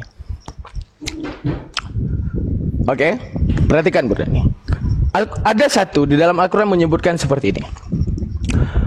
وَجَوَزْنَا بِبَنِي إِسْرَائِيلَ الْبَحْرَ فَأَتَوْا عَلَى قَوْمٍ يَعْكُفُونَ عَلى أَصْنَامٍ لَهُمْ قَالُوا يَا مُوسَى اجْعَل لَّنَا إِلَٰهًا كَمَا لَكُمْ آلِهَةٌ قَالَ إِنَّكُمْ قَوْمٌ تَجْهَلُونَ. Tahu nggak apa diartikan? Ketika Nabi Musa kemudian berhasil menyelamatkan mereka daripada kejaran Fir'aun, apa yang mereka katakan? Apa yang mereka sampaikan kepada kepada Nabi Musa? Wahai Musa, kami telah beriman kepadamu. Wahai Musa, kami telah percaya kepadamu. Tapi coba kamu perhatikan, lingkungan kita sudah banyak sekali orang yang membuat berhala. Maka sekarang mari kita membuat berhala tersebut agar Tuhan bisa berteofani kepada manusia tersebut. Kepada berhala tersebut. Apa kata Nabi Musa? Sungguh kamu itu orang-orang yang bodoh. Kenapa? Arti kata bodoh adalah jahil. Arti jahil adalah awam. Arti awam tidak mempunyai konteksi berpikir yang logik. Menunjukkan apa? Kalau soal manusia ingin jadi Tuhan ingin jadi berhala, dia bisa. Jangankan Tuhan jadi manusia, Tuhan menjadi pulpen, Tuhan menjadi kopi, Tuhan menjadi meja, semua Tuhan bisa. Masalahnya Tuhan menciptakan akal yang di dalam akal disiratkan chipset untuk adanya pembeda dan memahami arti daripada kontradiksi. Sekarang gini, ketika nanti suatu saat kita disidang dipertanyakan, aku telah menampakkan diri kepada Abraham, wahai Daman, aku telah menampakkan diri kepada Samuel, kenapa engkau masih menolakku sebagai ketuhanan Yesus Kristus? Pertanyaan saya kepada Tuhan, pernah di suatu hari Tuhan bertemu dengan Ibu Darni, saya bilang kepada Ibu Darni, aku adalah Tuhan. Ibu Darni masih mau terima saya sebagai Tuhan tidak? Coba dijawab dulu. Pasti Ibu Darni akan mengatakan, tidak pantas engkau Daman menjadi Tuhan. Karena kemudian apa? Karena Bu Darni tahu satu esensi daripada kelemahan daripada saya. Maka mewujudkan apa? Jikalau pemikiran itu sama, jikalau Bu Darni adalah seorang rasul, saya adalah seorang Tuhan, mengambil cangkang yang berbentuk seperti ini, mengatakan, aku adalah Tuhan. Maka saat itu, akal Bu Darni aktif seperti saat ini. Maka tidak pantas engkau untuk kutuhankan. Engkau juga akan lapar besok, engkau juga akan mati suatu saat, engkau juga dilahirkan sama-sama keluar daripada rahim yang hina. Menunjukkan apa? Pemahaman sebelah pihak, yaitu dengan adanya dogma untuk memahamkan bahwa Tuhan dapat berlaku lemah. Dikatakan dalam ayat yang tadi saya bilang, kenapa Nabi Musa mengatakan kepada umatnya bahwa sungguh engkau ini adalah orang-orang bodoh? Karena apa? Karena yang namanya orang yang bodoh tidak bisa memusatkan akalnya di balik chipset akal yang sangat luar biasa diciptakan Tuhan, agar tapi dia khianati akal. Pertama, Tuhan menciptakan kita. Kedua, Tuhan menciptakan akal kita. Bagaimana kalau kemudian Tuhan dalam membuktikan dirinya mengkhianati akal kita? Contoh, di dalam akal. Tuhan, engkau telah memberikan chipset kepadaku untuk tahu beda air, beda api. Engkau menyisipkan chipset kepadaku untuk tahu mana putih, mana hitam. Engkau menyisipkan kepadaku chipset beda gerak, mana diam. Engkau menyisipkan chipset kepadaku untuk membedakan mana lemah, mana kuat. Sedangkan engkau mewujudkan dirimu dalam perkenalan dirimu mengambil cangkang yang lemah. Bukankah engkau maha kuat? Bukankah engkau maha luar biasa? Bukankah engkau maha hebat? Tapi untuk satu waktu hanya ingin engkau dikenali, engkau datang mengambil cangkang kelemahan, di mana engkau maha kuat masuk ke dalam satu yang maha lemah.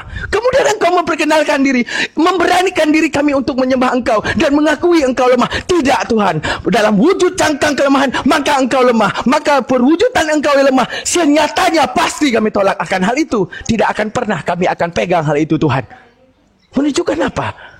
Narasi melemahkan Tuhan hanya ada di luar Islam. Pertama, penyebutan Allah dalam Al-Quran, fa inna ma ta'buduna min dunillahi ausana. Apapun yang kamu sembah selain Allah Ta'ala itu adalah berhala. Sekarang kita perhatikan, karena sekarang kita saksikan di mana saat ada berhala yang disembah, andaikan ini adalah sebuah berhala, dia hanya duduk diam. Tidak pernah dia mengatakan dirinya Tuhan.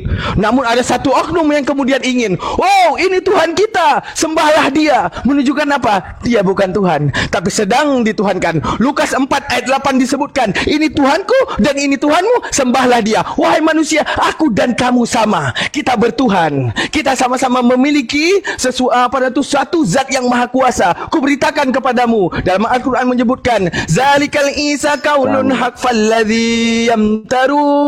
Inilah Isa yang kuberitakan kepada kalian, memberitahukan tentang diriku, memberitahukan tentang kebenaranku. Zalikal Isa kaulun haq, memberitahukan segala sesuatu kebenaran. Fallazi yamtarun, akan tetapi kalian meragu-ragukan kebenarannya. Apa keraguan yang kalian timbulkan? Oh tidak, dia bukan manusia biasa, dia datang daripada surga, dia yang harus aku tuhankan. Pertanyaan saya kepada semua orang yang berpikir, pantaskah Tuhan dalam kemahahebatannya menyisipkan chipset untuk membedakan mana lemah, mana kuat, kemudian dia mengambil cangkang kelemahan tersebut?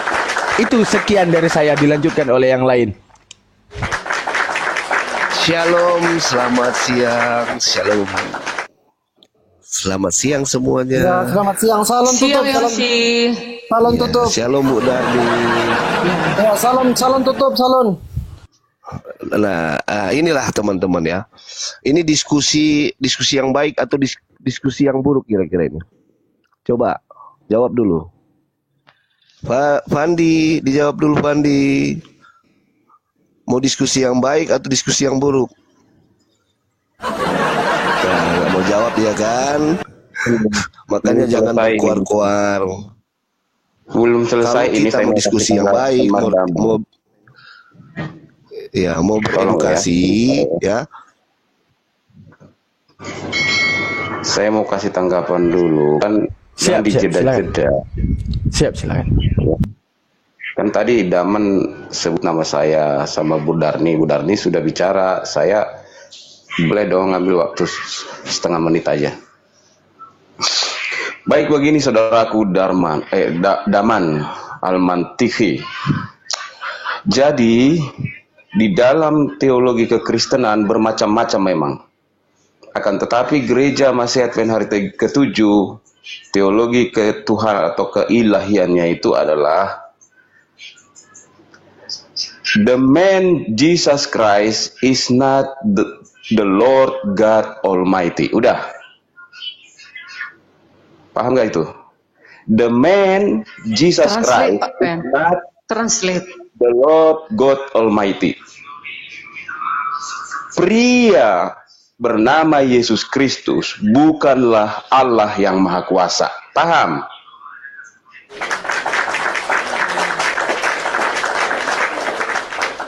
Paham. Jadi tidak ada istilah cangkang-cangkangan. Pria bernama Yesus itu bukan kesurupan roh dari surga, bukan. Tetapi firman itu betul-betul jadi manusia 100%. Ketika dia membuat roti menjadi apa namanya, roti dari 5 roti 2 ikan 5 menjadi roti 2 ikan. 5 roti 2 ikan makan 5.000 orang. Iya, Itu, belum lagi perempuan dengar banyak, dulu, puluhan ribu. itu adalah atas kuasa the Lord God Almighty, atas izin Bapa Sang Sumber. Aku tidak dapat berbuat apa-apa dari diriku sendiri. Itu kata Yesus. Maka Yesus katakan kepada perempuan Samaria yang bertemu di sumur Yakub itu, saatnya akan tiba, para penyembah yang benar akan menyembah Bapa di dalam roh dan kebenaran, di dalam Roh Kudus dan di dalam Yesus Kristus. Yang disembah itu Bapa, Sang Sumber, Sang Holik. Makhluk itu kodratnya sembah holik, kan begitu teologi Islam. Holik kita itu Sang Bapa, Sang Sumber. Yesus bukan holik.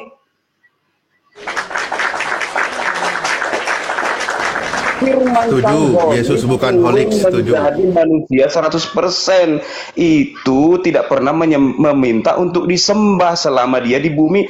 Dia datang bukan untuk disembah. Dia datang untuk melayani, untuk mati. Bukan untuk menyatakan I am the Lord. Bukan itu tujuannya. Dia turun menggantikan Adam supaya manusia ini tidak mati semua. Karena Adam, kita ini Adam. Pak Pendeta, izin, makanya kalau ada orang-orang manusia di muka bumi ini, izin bertanya di sini, bertanya biar silakan. Bertanya, bukan memotong, bertanya. Tadi kan statementnya sangat luar biasa. Nggak enak loh.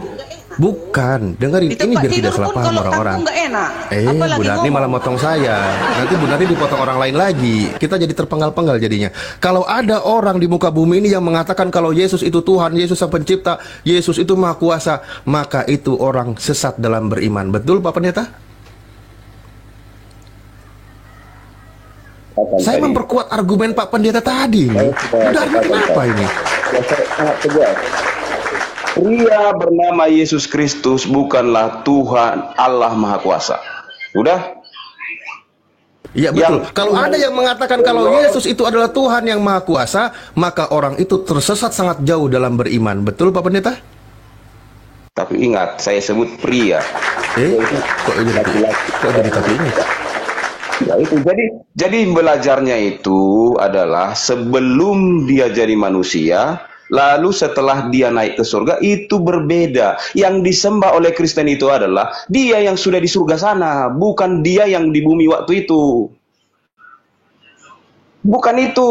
Yang disembah itu ketika dia sudah menyatu dengan Bapa, maka kembali kepada keilahian. Keilahian itulah yang disembah, bukan pria Yesus Kristus. Tidak pernah disembah pria Yesus Kristus. Murid-muridnya juga nggak pernah nyembah dia. Sujud tidak selamanya menyembah sebagai pencipta. Sudah saya bilang tadi, pencipta kita hanya satu, Sang Holik, Sang Sumber. Kami menyebutnya Bapa, kalian menyebutnya Allah Subhanahu wa Ta'ala. Itu aja. Tidak ada bedanya di situ, cuman konsep-konsep aja yang beda. Kalian juga kalau jadi Kristen dan kalian yakini itu Alkitab, kalian juga akan Trinitas juga jadinya. Sayangnya Nah saya ini tadi kan, oh masih siap. Nah ini kan barusan dijelaskan juga. Dan kalian lahir sebagai Muslim, begitu lahir kalian langsung disahadatkan di telinga kalian. Semua kita ini hanya mewarisi iman aja kok, diwariskan kita ini, nggak milih agama. Enggak gitu. Itu sejarah awalnya Pak. Tapi kan kita diberikan akal untuk berpikir, menemukan kebenaran yang hakiki, kebenaran yang sesungguhnya yang datangnya itu dari Tuhan gitu loh. Tadi Pak Pendeta sudah menjelaskan demikian. Walaupun Yesus sudah terangkat ke langit, toh tetap sesembahan itu hanya satu. Siapa? Yang mengutus Yesus. Nah, mulai sekarang anak manusia duduk di sebelah kanan Allah yang Maha Kuasa. Nah, Yesus mengaku dirinya sebagai anak manusia yang duduk di sebelah kanan Tuhan yang Maha Kuasa dan yang wajib disembah sebagaimana pengajaran Yesus tadi adalah Tuhan yang Maha Kuasa, Maha Pencipta. Bahkan di Matius 11 nomor 25 di situ dikatakan, "Aku bersyukur kepadamu Bapa, Tuhan langit dan bumi." Nah, itu kan Tuhan yang wajib disembah itu berdasarkan pengajaran Yesus adalah Tuhan yang mengutus Yesus. di mana Yesus mengajarkan menyembah Tuhan yang esa itu. Maka kalau ada yang menuhankan dan menyembah Yesus, apalagi mereka berkoloni, berkumpul bersama, masuk ke dalam tempat ibadah, orang itu berada di dalam kesesatan yang nyata berdasarkan pemaparan Pak Pendeta tadi. Terima kasih Pak Pendeta. Terima kasih Pak Ustadz. Tadi di mana kita berbedanya itu adalah ketika informasi ilahiyah atau katakanlah firman yang diterima umat muslim mengatakan bahwa Isa itu tidak pernah mati, tidak pernah bangkit, masih hidup sampai sekarang di satu tempat di atas sana. Nah, ketika memang begitu informasinya, maka tidak boleh disembah. Itu makanya izin luruskan dulu ya. Izin luruskan dulu. Kalau di dalam Al-Qur'an Nabi Isa itu berkata wassalamun alayya yauma wulidtu dan seterusnya. Kesejahteraan bagiku pada hari aku telah dilahirkan, pada hari aku wafat dan pada hari aku akan dibangkitkan kembali gitu. Itu ya, jadi belum mati, belum ada kematian bagi dia, belum. Kan itu kan. Beliau belum wafat. Makanya betul. Ketika dia belum mati dan belum dibangkitkan, kalau kalian sembah dia salah dong. Karena teologinya beda. Ya, salah lah. Salah. Teologi kalian tidak ada teologi penebusan. Dia bagaimana mau menyembah dia? Kan nggak mungkin. Itu. Jadi teologinya berbeda. Ya, kalau ke Al-Quran nggak akan ketemu menyembah Nabi Isa itu nggak ketemu. Justru ketika di hari penghakiman dia ditanya, "Aang takul talinas itakhiduni wa ummi ilahaini min dunillah." Dia itu ditanya, apakah engkau berkata kepada manusia, sembahlah aku dan ibuku menjadi dua Tuhan selain Allah gitu. Maqultu lahum illa ma amartani, aku tidak berkata kepada mereka kecuali apa yang engkau perintahkan kepadaku. Apa itu perintahnya? Sembahlah Allah Tuhanku dan Tuhanmu. Itu perintahnya Nabi Isa. Tidak ada mengajarkan tentang menyembah dia. Jadi sejak awal informasi di kitab kalian itu tidak ada menunjukkan indikasi bahwa Isa itu harus disembah. Tidak ada itu, mau ditafsirkan bagaimanapun tidak mungkin. Makanya teologi kalian tidak menganggap Isa itu sebagai bagian dari Tuhan. Jadi kita kan belajar juga teologi Islam bagaimana. Ya, jadi kalau di Alkitab itu, kalau teologi Kristen itu nggak bohong-bohong, memang begitu teologinya. Kalau kalian juga percayai itu Alkitabnya Kristen itu, mau tak mau Trinitas juga kalian jadinya.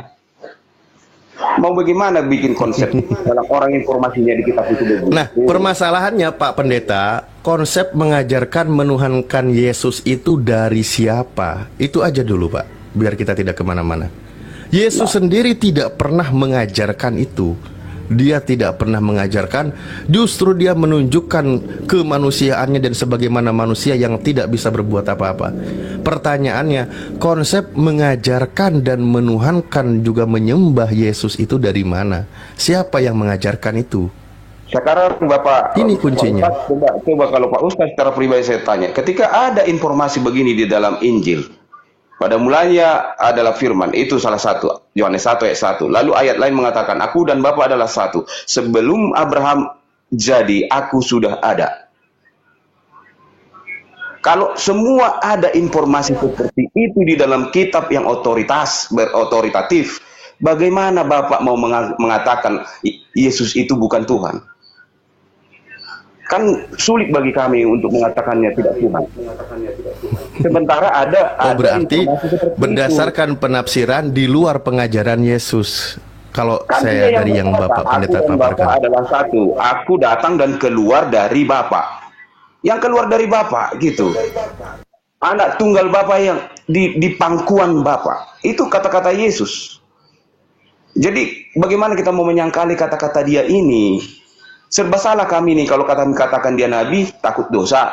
Kami katakan dia Tuhan, bagaimana? Tapi informasi di kitab itu lebih banyak merujuk, mengatakan bahwa dia adalah ilahiyah. Itulah Pak, dasar. Gini Pak ya, oke, mari kita kalau gitu minta pertanggungjawaban dari Bapak. Ketika Anda mengatakan bukan dari dunia, bahkan Yesus dalam doanya orang-orang yang mendengar pengajaran Yesus katakan, mereka bukan dari dunia, sama seperti aku bukan dari dunia. Pertanyaannya di sini, ada berapa banyak orang yang bukan dari dunia? Nah, itu pertanyaannya, ya. Dan ini kalimat mereka ini kepada murid-murid Yesus. Artinya apa, Pak?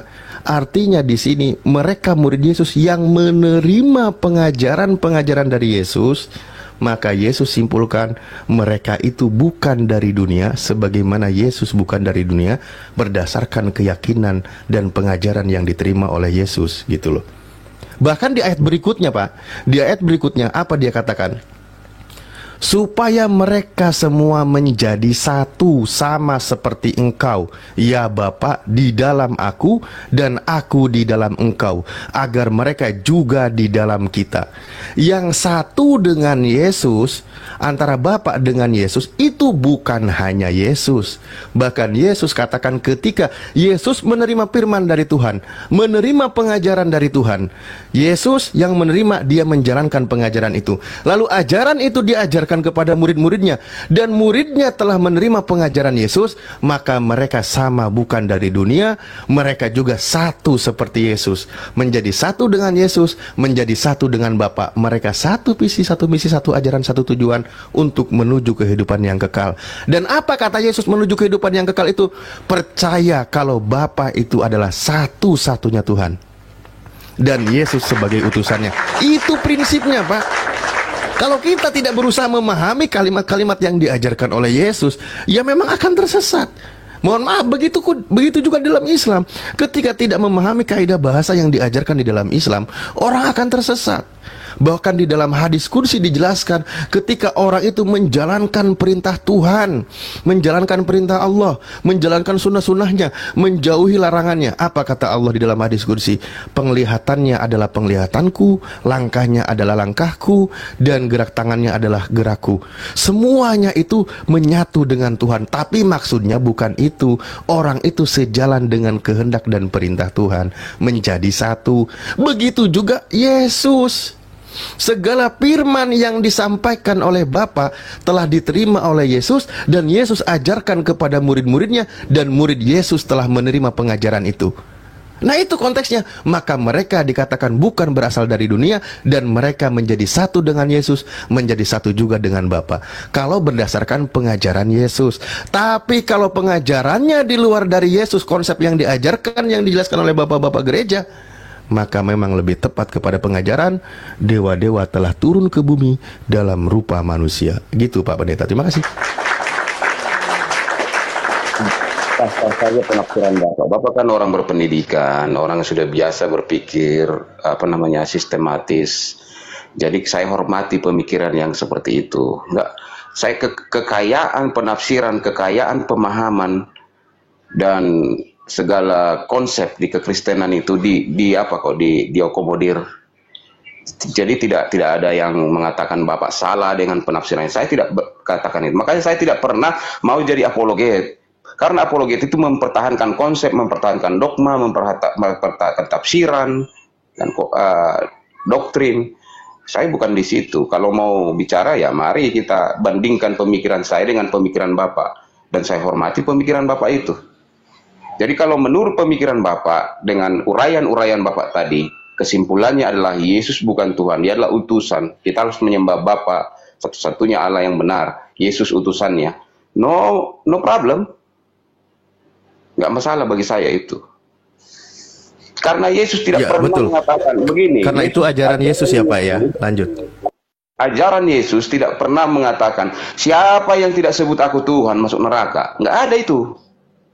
Tetapi siapa yang hidupnya tidak sepadan, tidak sesuai dengan hidup Yesus, akan binasa. Itu aja. Mau lu sebut dia Nabi, mau lu sebut dia Tuhan, mau sebut dia Kanjeng, entah apalah. No problem. Orang Arab sebut dia Sayyidina kok. Sayyid.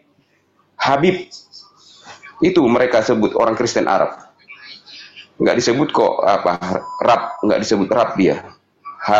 Habib. Sayyid, itu sebutan mereka terhadap Yesus. Jadi jangan kita sibuk dengan masalah sebutan. Maaf begini ya, saya mau jelaskan. Puja-puji kalian terhadap Kanjeng Nabi Muhammad sama saja dengan puja-puji kami dengan Yesus. Hanya sebatas itu kok kami kepada Yesus. Nggak ada kami sebut yang lain terhadap Yesus. Kalian contoh, mantap. Kalian katakan anta apa? Anta Samsun, anta Badrun. Udahlah. Oke, tapi di sini Pak Adven Pak Pendeta ya. Terima kasih kalau memang Anda memposisikan Yesus itu sebagai manusia dan anak manusia gitu. Dan memuliakannya juga sebagaimana kami memuliakan